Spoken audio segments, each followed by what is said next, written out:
नमस्कार, मैं विष्णु प्रभाकर हूं और ये गोरखपुर एक्सप्रेस न्यूज है। आप सबका स्वागत है। तो चलिए आइए नजर डालते हैं पूर्वांचल की तमाम बड़ी खबरों पे। कोरोना वायरस के भारत में बढ़ते मामले पूरे देश को लॉकडाउन 4 में पहुंचा चुका है। मार्च के महीने से शुरू हुआ प्रवासी मजदूरों का मार्च अब भी जारी है।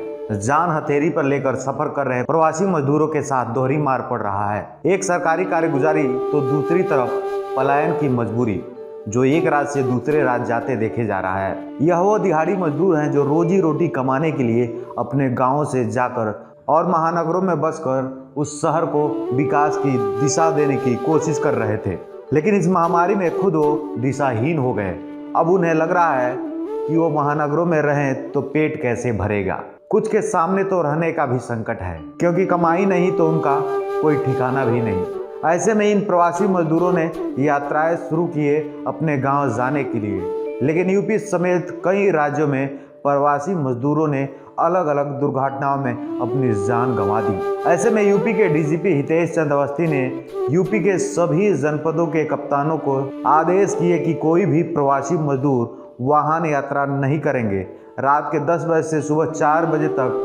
ऐसे में क्या इस आदेश का कोई असर हुआ? इस पर हमारे कुशीनगर के संवाददाता प्रमोद कुमार गौड़ ने NH 28 पर हाईवे पर रात 11 बजे पहुंचकर ग्राउंड रिपोर्ट करने की कोशिश की है। चलिए देखते हैं प्रमोद कुमार गौड़ की यह खास रिपोर्ट। पूरे भारत में लॉकडाउन 4 की शुरुआत हो चुकी है और लगातार प्रवासी मजदूर अपने गांव की तरफ पलायन कर रहे हैं। हाल ही के दिनों में जिस तरीके से प्रवासी मजदूर जिन गाड़ियों से यात्रा कर रहे थे, उन गाड़ियों का दुर्घटना हुआ, जिसमें कई मजदूरों की जान चली गई।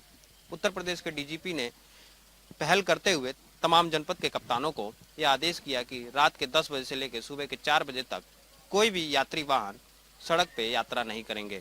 आप देख सकते हैं कि इस समय मौजूद है कुशीनगर जनपद के NH 28 हाईवे पे, जहाँ पे कुशीनगर का प्रशासन के द्वारा, पुलिस के द्वारा यहाँ पे तमाम बसों को रोक दिया गया है, ताकि रात के 10 बजे से लेकर सुबह के 4 बजे तक यह यात्री वाहन यात्रा ना करें। सैकड़ों की संख्या में यहाँ पे बसों को रोका गया है। यहाँ से 500 मीटर की दूरी पे टोल प्लाजा है। टोल प्लाजा तक लंबा जाम लगा हुआ है।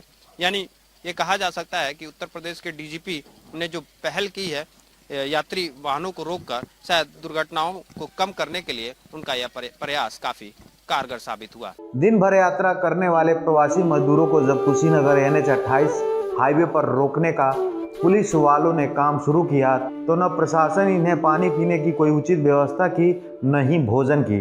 भला हो उन समाजसेवियों का जो इन भूखे प्यासे मजदूरों को भोजन पानी की व्यवस्था करा रहे हैं। इन्हीं में विश्वरंजन उर्फ विकी श्रीवास्तव हैं, जो पेशे से ढाबा चलाते हैं, जो लॉकडाउन के वक्त से अब तक लगातार प्रवासी मजदूरों को निःशुल्क भोजन करवा रहे हैं। और प्रशासन के द्वारा रोके गए सैकड़ों यात्री वाहन से जब मजदूर भूखे प्यासे उतरे, तो यह युवा समाजसेवी अपनी जिम्मेदारी को एक कर्तव्य समझकर निभा रहा है। ना ही कोई सरकारी मदद, ना ही कोई चंदा। जो खर्च हो रहा है खुद अपने खर्चे से कर इन प्रवासी मजदूरों को निःशुल्क भोजन की व्यवस्था भी करवा रहा है। अपने देश के प्रति लोगों के लिए जो हम कर सकें वो कम है। कितने दिनों से कर रहे हैं? जब से लॉकडाउन चल रहा है तब से। अभी कितने मजदूरों का? मतलब आज करीब 25-30 हज़ार लोगों को हो चुका। उससे पहले सब चलते रहा ऐसे ही। सरकार की तरफ से मदद आ रही है कि नहीं, हम अपने उससे विश्वरंजन श्रीवास्तव और Vicky Srivastava. Team Gorakhpur express news उन तमाम समाज सेवियों को दिल से सैल्यूट करता है जो लोग इस दौर में उन तमाम प्रवासी मजदूरों के पेट की आग बुझा रहे हैं। हमारे संवाददाता प्रमोद कुमार गौड़ ने तमाम प्रवासी मजदूरों से भी बात किया। उनका क्या कुछ कहना है, चलिए आप भी सुन लीजिए। ऑटो चलाते 20 साल हो गया ऑटो चलाते हुए। हम लोग को कभी ऐसा झटका नहीं लगा था। 2 महीना से बैठ करके बेरोजगारी, खाना पीना खाने में इतना परेशानी हुआ। केजरीवाल तो दिलासा दिया, लेकिन हमारे पास कोई दिल्ली का प्रूफ नहीं है। अपना मकान नहीं है, इसलिए प्रूफ नहीं। अब दूसरे के मकान से प्रूफ बनाते तो वो भाई तो देगा नहीं कुछ। और राशन नहीं मिला, ना पैसे। बोला केजरीवाल कि हम लाइसेंस बेस पर पैसे देंगे, लाइसेंस बेस पर पैसा भी नहीं दिए। और हार दार के हम लोग को गाँव जाना पड़ रहा। आज गाँव जाने का किराया सुनिएगा तो आपका 5,000 रुपया किराया है बस का। वो भी गाय भैंस की तरह बढ़ के आ रहे हैं। वहाँ कैसे बंदोबस्त, पैसे का जब पैसा नहीं तो कैसे बंदोबस्त, कर्जा वगैरह लेके आए? जी कर्जा मंगाना पड़ा है बाहर से, गांव से, कुटुंब से, वहीं से, कहीं से। तो क्या करें, सरकार गरीब आदमी को मार रहा है। अगर उसने कुछ किया होता, राशन पानी दिया होता, देखभाल किया होता तो हम वहीं रहते हैं। बहुत बुरा, 2 महीना के बाद हम आ रहे हैं, 2 महीने के बाद वहीं फंसे हुए थे। अगर राशन पानी मिला होता, कुछ मिला होता सरकार की तरफ से तो हम वहीं होते, वहीं रहते हैं, नहीं आते। बहुत मुश्किल के बाद हम आए यहाँ पे, क्या करें। सबसे बड़ी कमजोरी हमारे बिहार में है, इंडस्ट्रियल एरिया नहीं है। रोजगार दिया जाए बिहार में, जाके हम बिहार के बिहार ही रहें। आज कोई दिल्ली वाला परेशान नहीं हो रहा कोरोना वायरस की वजह से, आज कोई महाराष्ट्र वाला परेशान नहीं हो रहा है, परेशान हो रहे हैं हम बिहारी। हर जगह हम बिहारी परेशान हो रहे हैं कि हम बिहारी हैं। हम बदरपुर बॉर्डर से आ रहे हैं। कहाँ जाना है? जाना मुझे मोतिहारी जिला है। ये तो बस निःशुल्क दी गई है। सिर्फ लिखा हुआ है ना, लेकिन पैसा तो लिया गया है ना, 3,500 रुपये, किसी से 3,000। मैं तो 3,000 रुपये दे दिया था, ठीक है। फिर 1 घंटे बाद फ़ोन करके बोला कि नहीं 1,000 रुपये और दो, नहीं दो अपने पेपर लेके जाओ, ठीक है। फिर मुझे और 1,000 रुपये देना पड़ा।